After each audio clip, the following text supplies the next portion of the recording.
High মাদ্রাসা থেকে 2025 সালে যারা মাধ্যমিক পরীক্ষা দেবে তাদের ইতিহাস বিষয়ের এমসিকিউ নিয়ে আলোচনা করা হবে।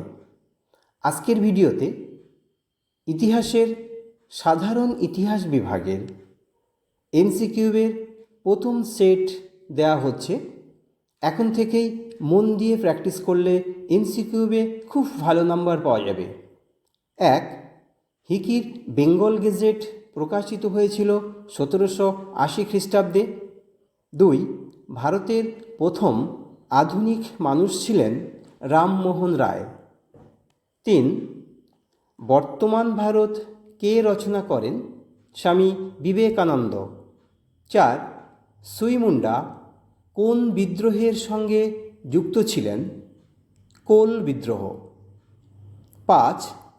ইন্ডিয়ান অ্যাসোসিয়েশন বা ভারত সভা প্রতিষ্ঠিত হয়েছিল 1876 খ্রিস্টাব্দে। 6. বোস ইনস্টিটিউট প্রতিষ্ঠিত হয়েছিল 1917 খ্রিস্টাব্দে। 7. কাকে দেশবন্ধু বলা হয়? চিত্তরঞ্জন দাসকে। 8. সারা ভারত শ্রমিক সংগঠন বা AITUC গঠিত হয়েছিল 1920 খ্রিস্টাব্দে। 9. হোম রুল লীগ প্রতিষ্ঠা করেছিলেন অ্যানি বেসান্ট। 10. স্বাধীন ভারতের প্রথম উপরাষ্ট্রপতি ছিলেন ডক্টর সর্বপল্লী রাধাকৃষ্ণান। এই ছিল আজকের ভিডিও।